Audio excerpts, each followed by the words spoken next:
What's going on? I couldn't move my body. I felt like I was tied up and I couldn't see anything beyond the darkness that surrounded me. Yet I could hear the sounds of heated arguments coming at me from all directions. It's Alex again. Oh, God. One move and she gets it. Jesus, Alex. You're loud. Let her go. Matthew? Come on, chicken shit. Fight us like a real man. Is he really a real man? Like you scare me, Sam. Come on. Take one step. I dare ya. Why can't I see? Stay away from her, Alex! And what are you gonna do, nerd boy? Suddenly I felt myself pulled to one side, an arm wraps around my body protectively. I've got you. Don't worry. Huh, Erik? As I was held in a tight embrace, I felt the world around me once again settle into a low, peaceful hum, though still to the dream before I had faded into black as the arms around me wrapped me comfortingly. Slowly through my eyes fluttered open, I looked up at the person holding me. Damien? I stared into Damien's eyes. The eyes of Damien. His face was painted with worry and concern, and I knew he must have seen my dream. Why did I dream of Erik holding me? Though. You can't control your dreams. Oh, well, yeah, I guess you're right. Are you okay? Yeah, I'm fine. Thank you. What time is it? It's 9 a.m. James and I were making breakfast when I, well... You can't control your mind reading? No, not yet at least. I hope to learn eventually, though. Is everything alright? Yeah, I'm alright. That's good. I'm assuming you had a nightmare. That's one way of putting it. I'm sorry for disturbing you both. You didn't disturb us, miss. Besides, we'd rather make sure you're okay before anything. Oh, thank you. Now, why don't you come downstairs with us and have some breakfast? I'm sure some nice food will take your mind off of what you dreamt of. Hopefully. It was embarrassing to be the damsel in distress once again, but I felt rather happy that James and Naomi were concerned for me. Despite only knowing me for a short time, I wasn't sure if it was just courtesy or if they were genuinely concerned. I couldn't exactly read their minds. Alright. The two boys led me back to the dining room with the smell of bacon and eggs dancing in the air. The smell wafted from the kitchen and made its way into the room, making my stomach growl and eat once more. Breakfast smells good. We should be done with breakfast soon. If you want to sit down at the table, you can. I know I prefer sitting down. As I sat down, however, my mind drifted back to the dream I had. The feeling of hostility around me made my body shudder instinctively, even though I knew it wasn't real. However, as I closed my eyes, I felt a hand place itself on top of my head, bringing me out of my thoughts. Huh? Morning. You alright? Yeah, I'm fine. Sam, the owner of the hand on my head, raised an eyebrow at me before wrestling my hair and moving away to sit down at the table. He then barked towards the kitchen, but James was working. Hey! Is the food done yet? I'm starving! There's no need to yell, Sam! You're yelling too!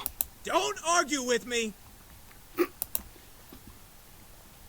From behind me, Erik appeared and sat beside me, rubbing his temple in obvious annoyance.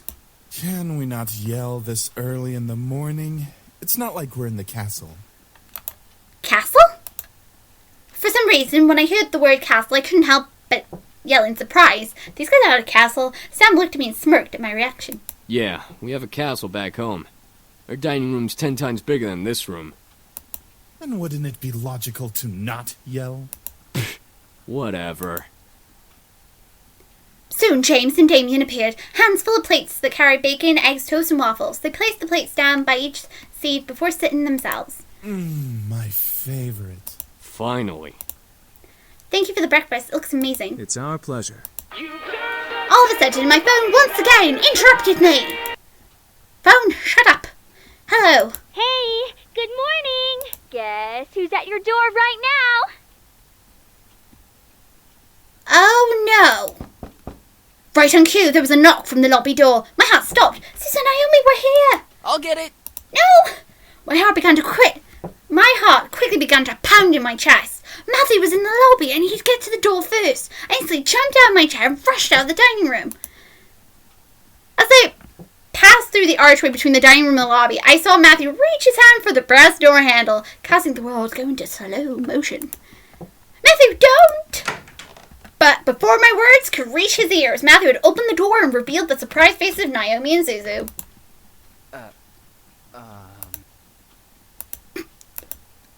The world around me stopped as Suzu and Naomi kept their eyes on Matthew, who merely stared back in fear and embarrassment.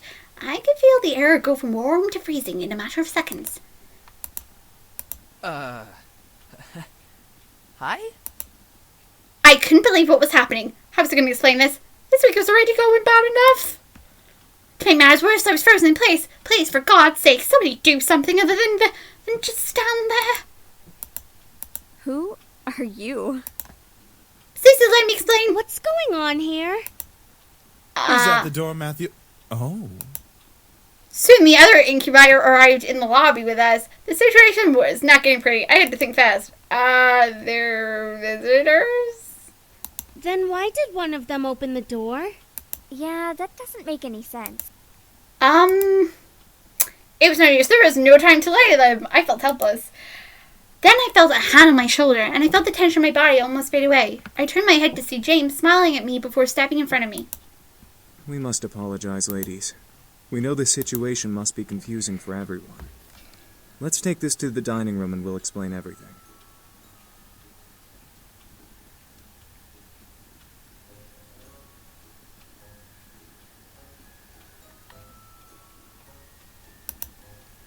I stared at James wide-eyed. What was he going to tell them? Who they were? Everything seemed surreal. Before I knew it, I was led to the dining room along with Suzu and Naomi and sat across from their confused gazes. As Naomi and Suzu sat down, Erik and Matthew placed their untouched plates of food in front of them, surprising their guests. Whoa, this looks amazing. Thank you. Our pleasure, ladies. We hope you enjoy your meals. Make sure you dig in! I looked at Naomi and Suzu as they began to eat, visibly enjoying every bit they placed in their mouth. Hopefully the food would ease their minds for whatever reason, whatever James wanted to reveal. As Naomi and Suzu ate their impromptu meals, James and the other boys stood behind my chair, making me grow more red in the face. So, Anderson, are you gonna tell us what's going on? Well, you see, gently, James placed a hand on my shoulder, again signaling me to just eat my food. As we began to eat, he spoke to Naomi and Suzu. We are Miss Anderson's house servants. We were hired by her late grandfather to help around the mansion, but since he has passed, we now assist Miss Anderson with living on her own. That makes sense. It's such a huge house. A huge house for a wonderful princess such as Miss Anderson deserves the greatest of servants to care for it. But why are you all dressed so casually and stuff? Aren't servants supposed to have uniforms or whatever? Well, Miss Anderson allows us to get comfy while we work, so she lets us wear casual clothes. Yeah, something like that. We're sorry if we made this situation awkward earlier. We're very sure that Miss Anderson is also still getting used to having us as her servants. It would be very hard to explain after just a day. I guess. So, if I may ask, what brings you two ladies here? Well, we wanted to see how our friend was doing. Since it's the weekend and all, usually we hang out and just chill. Yeah, like going to the arcade and stuff. Or the Pink Lady Cafe. There's an arcade? That makes a lot of sense, ladies. Well, we don't wish to disturb you any further than we have, so we'll take our leave and start preparing the house. Huh? Preparing for what? We gotta prep the house for some sort of housewarming party thing. Our princess's parents requested a housewarming party to be held here soon. And by soon, they mean tonight. Oh, well, I guess we can help out or something. Right, Naomi? Ugh. I thought you wanted to go to the arcade. This housewarming thing is more important. No need. We can handle it. If you'd like to, miss, you can go out with your friends while we handle things here. Seriously? Sam, not now. Well, I wanted to help out, but at the same time I wanted to go out with my friends. James gave me a look of understanding, letting me know that if I left, everything would be okay. I had to make a decision. Well, we're doing Erik's route, so you're staying at home. Too bad. You're staying home. Stay and help around the house. Are you sure? Yes, I'm sure. Don't question me. I'm sure. Besides, it's my housewarming party. I should help out. Want us to help out as well? I think we got it all taken care of. Thanks, though, girls. All right. We'll head on out then so we're not in the way. Sorry, guys. I'll hang out with you guys soon. It's all good, Anderson. We'll definitely come to the housewarming party tonight. Thank you. I led them back into the lobby and walked back them to the doors, opening it for them, and with a thankful smile, they both gave me hugs before walking out to Naomi's car, which was parked in the driveway. And with that, they left. I was happy they wanted help, but I had to do this on my own. It was not their work, so I didn't want to force it on them, just because they were my best friends. We had the entire day to work. The party was tonight, and we had to do it all we could to make everything right. We sat down and talked about what was needed to happen before the party started that night. Each guy had been assigned a different part of the party to do, and right after lunch we began to work. Since everything was taken care of by at least one incubus, James told me I could assist one of them. The question was who? Erik. I sat in the dining room knowing that the tables had to become a buffet. I stayed in the dining room knowing that the table had to become a buffet table. As I looked around the room carefully, I knew the floor needed waxing and the table surfaces needed major dusting. Erik came up next to me and lowered a small mop and bucket he brought in onto the floor and rolled his sleeves up higher on his arms before looking at me with a raised eyebrow. Are you sure you want to work with me with cleaning this place up? It'll be a lot of cleaning and tidying. Plus, we have to move the chairs to the corner. I shook my head, rolled up my sleeves, and walked to the table. I grabbed a hold of a chair. I think I can handle lifting a couple of chairs and moving them. Erik smiled at me with a soft chuckle before following my lead. Eventually, we had moved all the chairs to the corner of the room and began cleaning the room and the table. Silence consumed the hours. We both focused on cleaning. I decided to start mopping the floor, but as I stepped towards the bucket, my foot rolled over a small, fluffy object, causing me to slip. I believe that was Simon Tabby. Ah!